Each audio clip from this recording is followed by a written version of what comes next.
Miren en 2 Corintios,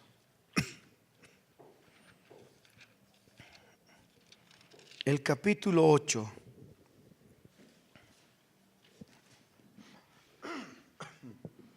Estos versículos son increíbles. Del versículo 1 al 5. Dice: asimismo, hermanos, les hacemos saber la gracia de Dios que se ha dado a las iglesias de Macedonia. Parece que ha habido una gracia especial que se les ha dado a estas iglesias en Macedonia. Aparentemente no era una, eran varias. Dice que en grande prueba de tribulación, estando en tribulación, la abundancia de su gozo y su profunda pobreza abundaron en riquezas de su generosidad. Pues doy testimonio de que con agrado han dado, conforme a sus fuerzas y aún más allá de sus fuerzas, pidiéndonos con muchos ruegos que les concediésemos el privilegio de participar en este servicio para los santos. Y no como lo esperábamos, sino que asimismo se dieron primeramente al Señor y luego a nosotros por la voluntad de Dios. ¿Qué es lo que estaba pasando? Ya habían profecías al respecto de una gran persecución en Jerusalén. Como que las profecías se fueron cumpliendo y la iglesia de Jerusalén estaba con muchos problemas por causa de la persecución. En eso se empiezan a levantar algunas ofrendas en las iglesias, en ciudades vecinas, en países vecinos. Y una de las cosas que llama la atención, y será por eso que está escrito aquí en 2 Corintios, es que ante la movilización del apóstol por recursos para esta iglesia que estaba en necesidad, dice que las iglesias de los macedonios que no estaban solicitados, así como se lee, ellos no se les había pedido. ¿Por qué? Porque el apóstol lógicamente yo creo que tenía una parte espiritual y una parte racional, como todos nosotros. Por supuesto, él dice aquí en profunda pobreza. Quiere decir que estaban con necesidad también en la iglesia. Aparentemente la persecución y el tiempo que estaban viviendo era muy difícil en ese tiempo. Es como que si Satanás hubiese liberado todas sus huestes en ese momento para perseguir a las iglesias del Señor en todas partes de la tierra conocida. Entonces la iglesia estaba en necesidad, pero esta iglesia en especial, a pesar de estar en esta profunda pobreza, dice, abundaron en las riquezas de su generosidad. No tenían condiciones para dar, estaban en profunda pobreza. No fueron solicitados, no se les pidió nada. Ellos estaban con una conciencia tranquila, podían estar con una conciencia tranquila. Dice que estaban en profunda pobreza. En ese tiempo los macedonios estaban apoyando un movimiento misionero a los filipenses, en las iglesias. O sea que estaban dando, estaban en necesidad, nadie les había pedido nada, pero ellos dice que empezaron a implorar, empezaron a rogar que se les concediese el privilegio de ayudar a sus hermanos en Jerusalén. Miren, ellos estaban limpios de toda conciencia para dar.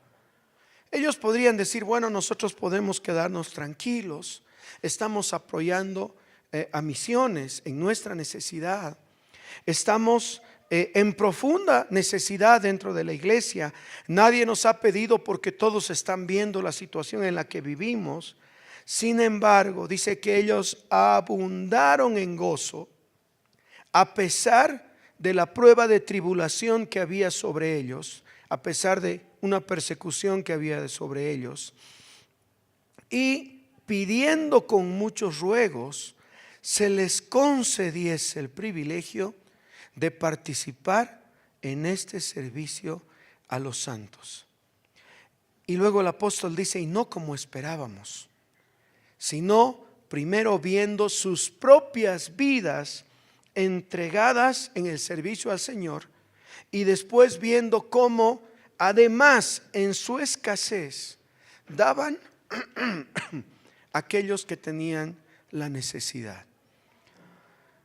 Dice también la palabra que aquel que no provee a su casa ha negado la fe. ¿Qué quiere decir eso? Que hablo especialmente por los varones, que Dios ha dejado como una responsabilidad sobre los hombros de los varones, que es la provisión en la casa. Yo entiendo que en este tiempo, hoy día, hay mujeres que hacen la labor también de varones, porque el hombre salió de la estructura familiar, por X o por Z motivo. O que hoy en día, tanto hombre como mujer pueden estar al frente de la economía de un hogar.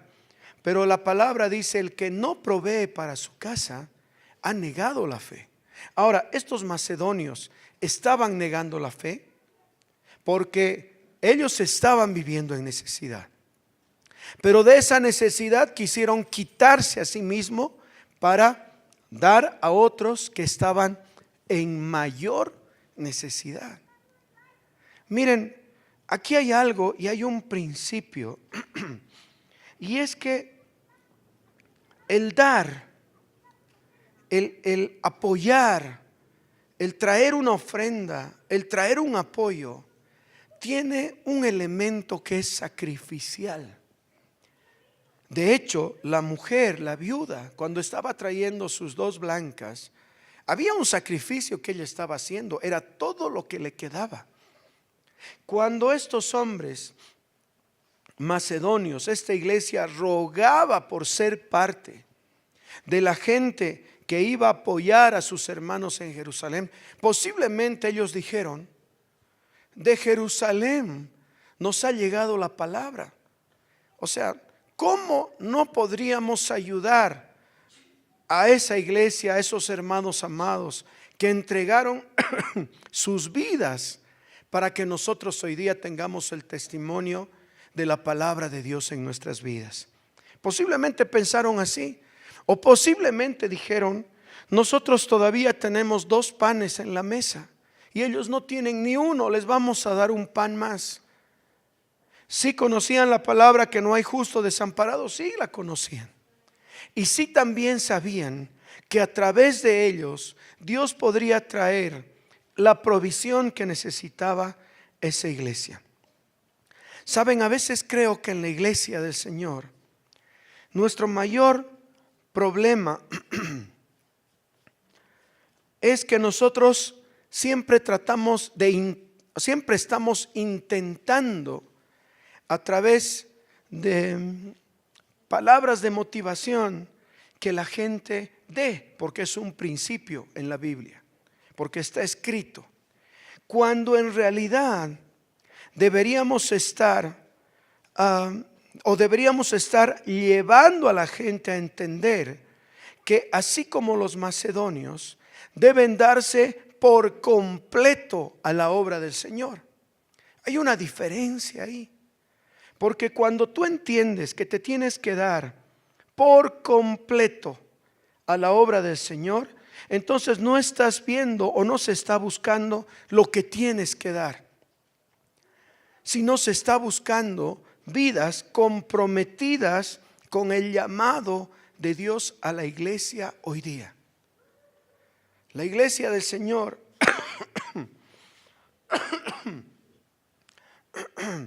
la iglesia del Señor no puede darse en partes. La iglesia del Señor tiene que darse completamente a Dios. El llamado de Dios para nuestras vidas no es con lo que te queda o con lo que te sobra. No solo hablando de dinero, hablando de tu tiempo. Cuando tienes que visitar a alguien, cuando tienes que orar por alguien, cuando tienes que ministrar a alguien, discipular a alguien, cuando tienes que estar delante de las escrituras, cuando tienes que estar en oración. Normalmente al Señor le estamos dando lo que queda de nuestro tiempo para cubrir estas necesidades. Entonces, no vivimos en función a Dios, alrededor de Dios, sino vivimos en función a nuestras necesidades, y Dios es un apéndice más en nuestras vidas.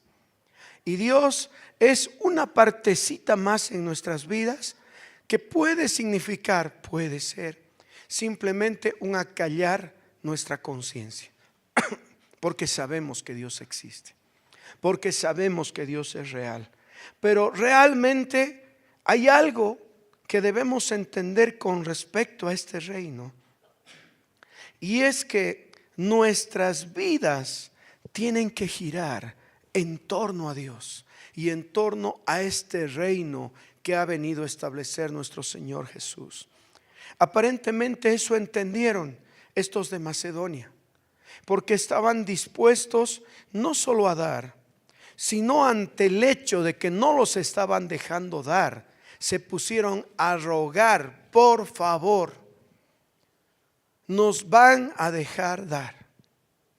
Por favor, les rogamos que de nuestra necesidad, nosotros queremos ser parte de la necesidad de nuestro hermano. Y ¿saben qué? Nosotros como creyentes en esta vida de dar, tenemos que rogar en nuestras vidas, porque Dios nos pueda usar para ser parte de la vida de otro. Señor, yo te ruego, quiero ser parte de la vida de Juan Carlos. Así él no quiera, yo voy a estar ahí una vez y otra vez, y lo buscaré y lo llamaré. ¿Por qué? Porque él tiene necesidad de que yo esté cerca de él. Porque no hay ninguno de nosotros que pueda decir que puede vivir sin otro a su lado. Hemos nacido para vivir como familia. No hay nadie que pueda decir: no, hermano, yo tengo mi esposa, mis hijos, aquí se acaba mi núcleo. No es así como Dios nos llamó. Dios nos llamó como una sola familia, para que tengamos que necesitarnos los unos de los otros. Que cuando nos veamos en nuestras casas y digamos: ay, no sé qué hacer, me dedicaré a descansar, venga una profunda convicción en nuestro corazón de decir: Señor, yo te ruego que me des la pasión para buscar a aquel que necesita de mi compañía, para buscar a aquel que necesita escuchar una palabra de consejo, o simplemente para estar cerca de alguien que necesita solamente que esté a su lado. Entonces, eso es dar de tu propia vida. Eso es dar de quien tú eres. Eso es entender que no vives ya para ti, sino vives bajo otra norma, vives bajo otro estándar. Ese estándar se llama amor. De hecho, el amor está definido en la Biblia como Dios. Dios es amor, eso dice la palabra. Un día le preguntan al Señor: ¿cuál es el mayor mandamiento? Y Él les dice: amarás al Señor con todas tus fuerzas, con toda tu mente, con todo tu ser. Miren, cuando el Señor Jesús quiso entregar su vida por nosotros, ¿ustedes creen que Él escatimó algo? Ese es el evangelio que nos llamó a vivir. Cuando Él decidió tomar una cruz sobre sus hombros. Miren, Él estaba en el Getsemaní. Vinieron los soldados, ahí Judas lo descubre entre la gente, le da un beso, entonces lo agarran y uno de sus discípulos saca una espada corta y le corta la oreja a uno de los soldados, qué sé yo. Entonces Jesús le dice, no, un momentito. Y dice que el Señor Jesús le toca y le restablece la oreja, un milagro en ese minuto. Y le dice, ¿tú crees que yo en este momento llamo 5 legiones de ángeles y no los hacen pero papilla en 2 segundos a todos estos? ¿Tú crees que yo no tengo recursos para defenderme por mí mismo? El Señor Jesús sabía, pero miren el principio de vida por el que Él vivía. Él en ese momento estaba pensando en cada uno de ustedes y en mí también, gracias Señor. Estaba pensando en cada uno de nosotros. Y Él dijo, a pesar que yo puedo poner todos mis recursos para estar cómodo en este lugar, a pesar que yo puedo llamar a legiones de ángeles para estar seguro en este lugar, escojo la inseguridad, escojo el maltrato, escojo la persecución, para que fruto de esto que estoy haciendo, muchos como nosotros puedan ser acercados a Él en esa gracia, en ese amor, en esa compasión y en esa pasión con que el Señor entregó su vida por nosotros. La medida del llamado de Dios en tu vida es por lo menos la medida que Él nos dejó en la cruz del Calvario. De hecho, la palabra dice, han visto milagros, han visto prodigios, cosas mayores que estas van a hacer ustedes. Aparentemente Dios nos deja un nuevo estándar. Aparentemente su estándar no es suficiente. Él dice, cosas mayores que estas harán ustedes. La cruz es el milagro más grande que ha tenido esta humanidad. Y ha nacido a través del cuerpo de Jesús. Entonces, en Él tenemos un llamado de Dios para vivir esta vida que no se limita a lo que queda de tu tiempo, que no se limita a lo que queda de tus pensamientos, a lo que queda de tus proyectos, a lo que queda de tu dinero, a lo que queda de tus buenas intenciones, sino que exige de cada uno de nosotros podamos entregarlo todo, porque hemos encontrado a aquel que ha amado nuestras vidas sobre todo, absolutamente. Miren en 1 Juan capítulo 3, el versículo 18.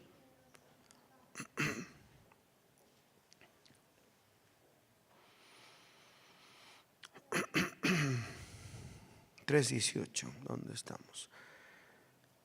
Hijitos míos, no amemos de palabra ni de lengua, sino de en hecho y en verdad. ¿Dónde hemos visto que estaba expresado el mayor amor del Señor? En la cruz. ¿Qué dice aquí el Señor? No amen de palabra, con hechos. Ahí se expresa el amor. Para los esposos, no amen de palabra.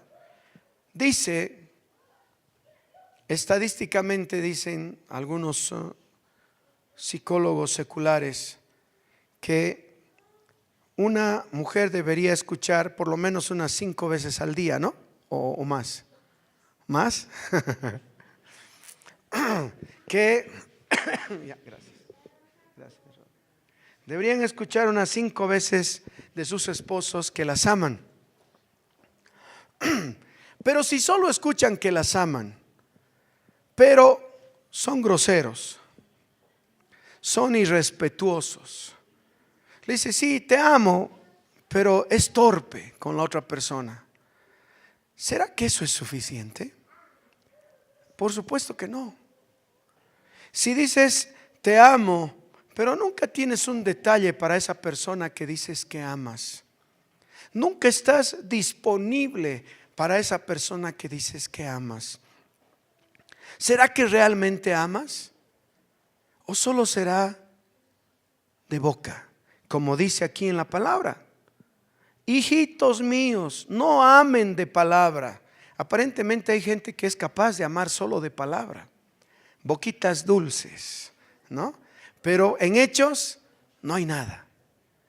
La palabra claramente dice que con nuestros hechos vamos a mostrar el amor que estamos hablando a través de nuestras bocas. Entonces, ¿saben?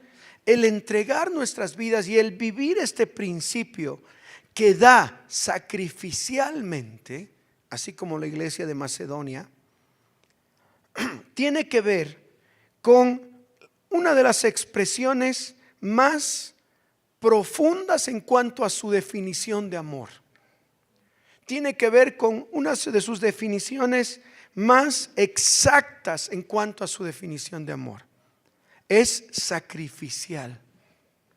El amor es sacrificial. El amor lo da todo. Miren en 1 Corintios 13. Dice, todo lo cree, todo lo espera, todo lo soporta. Así como no parece, ¿no? O sea, no parece real. ¿Por qué? Porque todo en sí, todo eso en sí, lleva en sí sacrificio. Miren, es tan importante esto del amor. Vayan a 1 Corintios 13.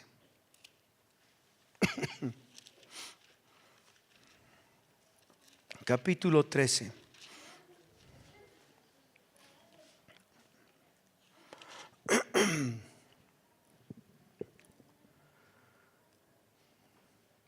Dice el amor. Desde el 9. Porque no adulterarás, no matarás, no hurtarás, no dirás falso testimonio, no codiciarás. Y cualquier otro mandamiento en esta sentencia se resume: amarás a tu prójimo como a tú mismo. Perdón, estoy en... Pero también dice lo mismo, ¿no? La Biblia es increíble, che. Estaba leyendo Romanos. Vayan a 1 Corintios 13, desde el versículo 3. Dice, y si repartiese todos mis bienes para dar de comer a los pobres, y si entregase mi cuerpo para ser quemado y no tengo amor, de nada me sirve. Atentos ahora aquí al amor. Dice, el amor es sufrido. Pero tú dices, si estás amando, más bien debería haber gozo, ¿no? Paz. ¿O la Biblia se habrá equivocado? No. El amor es sufrido. El amor es sufrido. ¿Por qué? Esta iglesia de Macedonia estaba sufriendo algo. Estaba dando sacrificialmente algo. El Señor Jesús en esa cruz estaba sufriendo. Claro que estaba sufriendo. Pero Él estaba amando en ese sufrimiento. ¿Será que no duele un látigo que te desgarra la piel? ¿Será que no duele una corona de espinas que lleva tu cabeza al doble del tamaño? Por supuesto que sí. ¿Será que los golpes, el peso de una cruz no duele? Los clavos, ¿será que no provocan sufrimiento? Claro, Él era hombre como nosotros, pero Él estaba amando. Entonces dice, el amor es sufrido. Hay un sacrificio en el amar. Es benigno. El amor no tiene envidia. El amor no es jactancioso. No se envanece. No hace nada indebido. No busca lo suyo. No se irrita. No guarda rencor. No se goza de la injusticia, mas se goza de la verdad. Esto está bárbaro. todo lo sufre. Todo. ¿Cómo lo sufre? Todo todo lo cree. Bueno, todo lo sufre viene pues de sufrir, ¿no? ¿De dónde viene la palabra sufre? De sufrir, ¿no? Todo lo sufre, todo lo cree, todo lo espera, todo lo soporta. Podría decir simplemente el amor se goza, el amor abraza, el amor besa, el amor tiene un rico olor, el amor es caliente. Sí, serían buenas definiciones de amor para nosotros. Para mí sería unas buenas definiciones. Claro, ¿quién no quiere todo así suavito? No es como un peluche, el amor. Pero no dice todo lo cree, todo lo soporta, todo lo sufre. El amor nunca deja de ser. Las profecías se van a acabar, cesarán las lenguas, la ciencia se acabará, todo. Pero el mayor de ellos, dice aquí en el versículo 13, es el amor. Lo que debemos entender entonces del amor y el estilo de vida al que Dios nos llamó a vivir es que el amor tiene un carácter sacrificial, tiene algo que ver con algo que entregas, que es a pesar de lo que tú quisieras, que es a pesar de tu comodidad, que es a pesar de tu descanso que tú te mereces, que es a pesar, se dan cuenta, a pesar de. Entonces necesitamos amar. Necesitamos vivir este principio en la palabra y vivir conforme al estándar al que Dios nos llamó a vivir. Romanos capítulo 8. Romanos 8.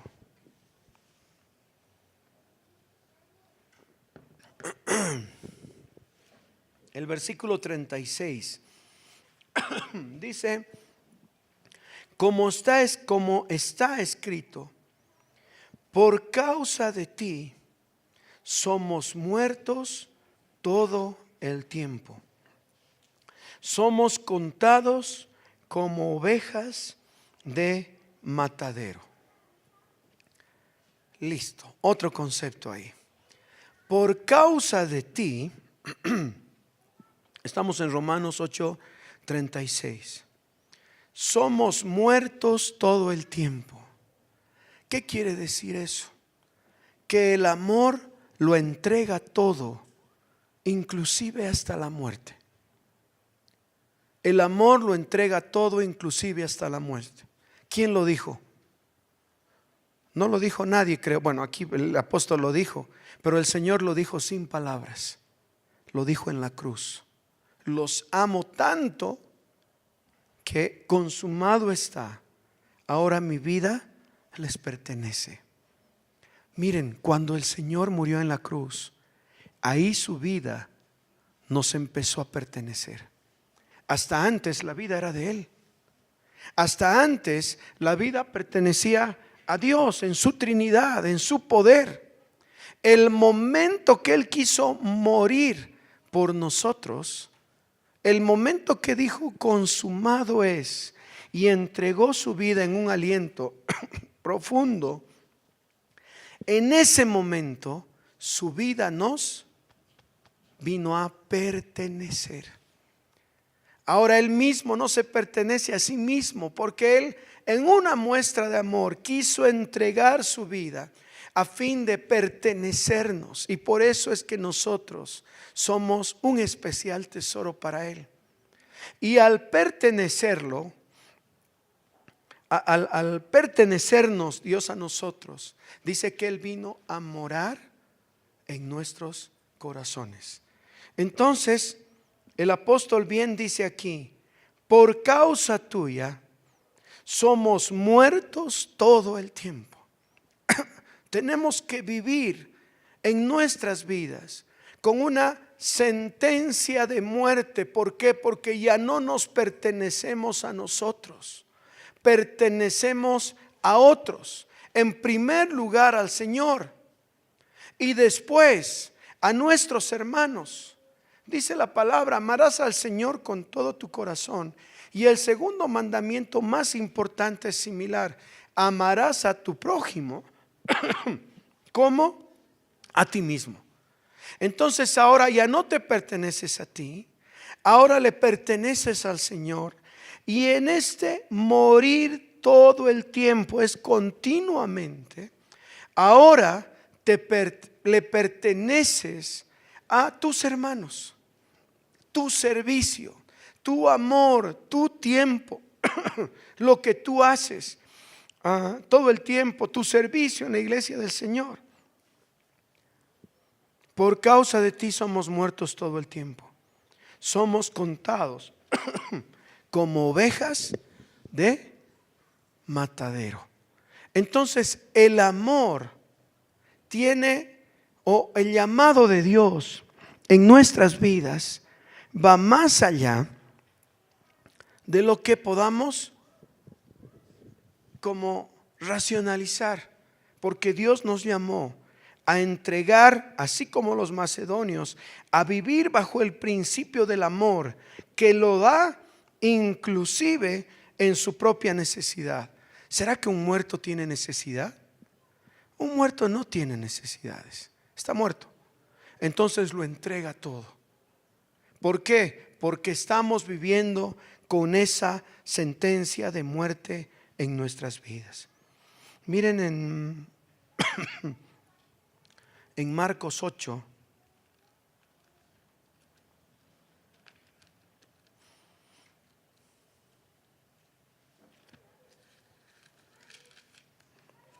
en Marcos capítulo 8.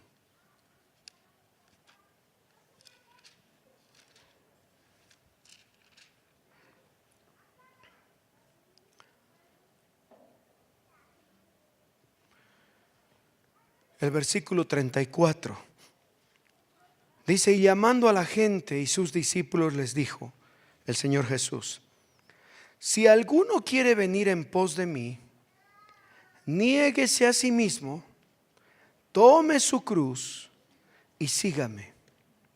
Porque todo el que quiera salvar su vida, la perderá. Y todo el que pierda su vida por causa de mí y del Evangelio, la salvará.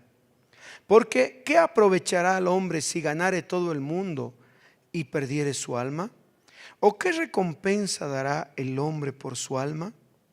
Porque el que se avergüence de mí y de mis palabras en esta generación adúltera y pecadora, el Hijo del Hombre se avergonzará también de él cuando venga en la gloria de su Padre con los santos ángeles. Si alguno quiere venir en pos de mí, niéguese a sí mismo y tome su cruz y sígame. ¿De qué está hablando cuando dice tome su cruz y sígame? En la época en la que Jesús estaba hablando de tomar tu cruz, cuando tú tenías una cruz en la espalda, estabas dando testimonio a toda la gente mientras subías al lugar donde te iban a crucificar, de que estabas condenado a muerte, de que ya no podían contar más contigo, que esa cruz iba a ser la que iba a cargar tu cuerpo sin vida. Hoy en día llevar la cruz a veces lo relacionamos con: sí, no me está yendo bien, estoy llevando mi cruz. No, ese no es el contexto de llevar la cruz, así como el Señor Jesús lo dijo. Sí, estoy llevando mi cruz. A veces lo relacionan con su familia, con su cónyuge, lo relacionan con una situación, lo relacionan con un problema que están pasando. Miren, llevar la cruz en el contexto en el que Jesús estaba hablando tiene que ver con el testimonio, no solo a la comunidad de creyentes, sino a la comunidad de no creyentes, de que tú cada día, como dice el apóstol, vives muriendo a ti mismo, a causa del amor y el llamado de Dios en tu vida y en tu corazón. La cruz entonces en nosotros, o el llevar la cruz en nosotros, tiene que ser la expresión del amor de Dios en nuestras vidas, que da testimonio a nuestros hermanos que ya no vivimos para nosotros, sino que vivimos para ellos. Vivimos para el Señor en primer lugar y vivimos para ellos.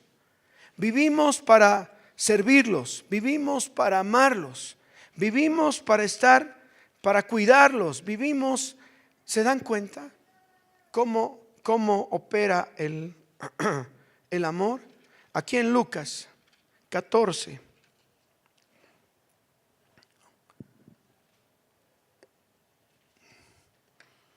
El versículo 33 dice: así pues, cualquiera de ustedes que no renuncia a todo lo que posee, no puede ser mi discípulo. ¿De qué está hablando? ¿Qué es lo que posee un hombre? ¿Un hombre puede poseer dinero? Sí. ¿Un hombre puede poseer bienes? Sí. ¿Un hombre puede poseer identidad? Sí.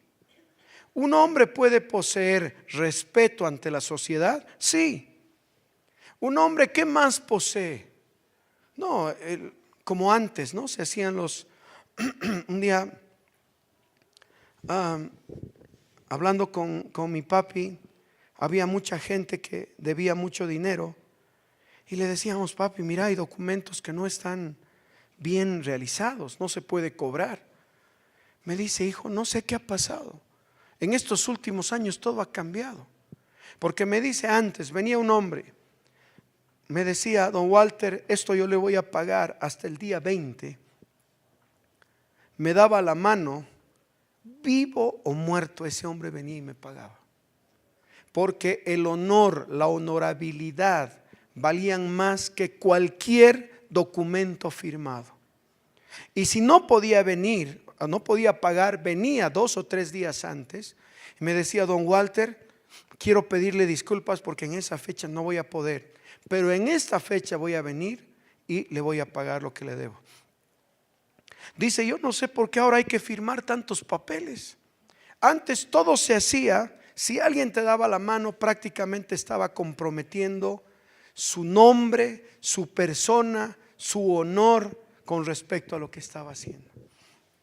¿Saben? Una persona tiene honor, claro que tiene. Si tú te estás tipificado como un narcotraficante, ¿cómo crees que va a ser tu vida si todo el mundo sabe: sí, aquí el vecino es narco? No, es el narcotraficante conocido.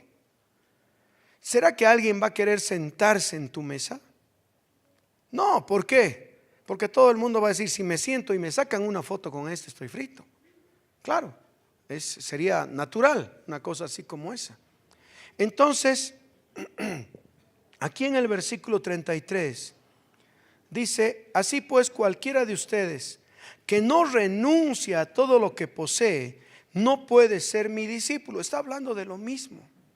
Aquel que no ha muerto a sí mismo, aquel que no ha muerto a lo que es, por causa del evangelio, por supuesto, del amor que expresas a otros, por el amor que ha sido revelado en tu vida, no puede ser mi discípulo. En Mateo 28, ¿a qué nos llamó el Señor? A hacer discípulos. Entonces hacemos discípulos o hacemos hombres que llevan sobre sí una cruz que muestra y da testimonio de la muerte que llevan al mundo, al pecado, a la vida lejos de Dios, y la vida que han ganado y el testimonio que tienen de parte del Señor en sus vidas. Miren, no podemos vivir menos de aquello que vivía nuestro Señor Jesús, y mucho menos de aquello que vivía la iglesia de los Hechos. En la historia se puede ver que todos los apóstoles, excepto uno,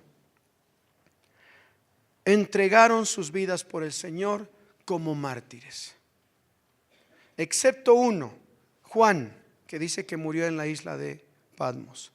Pero de Juan hay historias que dicen que a él lo metieron en una olla de aceite hirviendo, pero que él salió de esa olla de aceite hirviendo y de ahí lo llevaron a la isla de Patmos. No dice la Biblia, pero sí hay historias que cuentan al respecto de eso. Entonces, todos absolutamente no consideraban sus vidas como un premio o un tesoro que estaban llevando.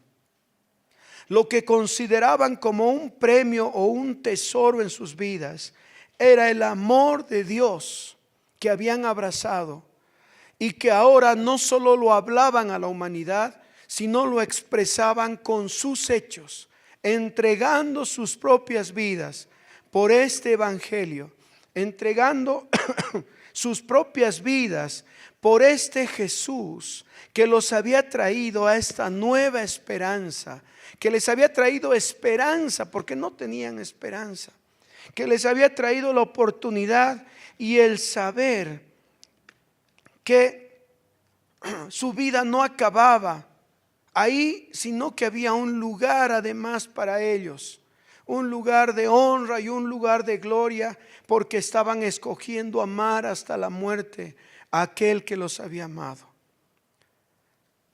Entonces hay un principio, posiblemente por eso los macedonios fueron capaces de vivir como vivían, porque no le tenían miedo a la muerte, porque ellos vivían todos los días con una sentencia de muerte en sus vidas, decidiendo servir a su sociedad, decidiendo servir a la iglesia del Señor, decidiendo servir al llamado con que los llamó el Señor Jesús en sus vidas.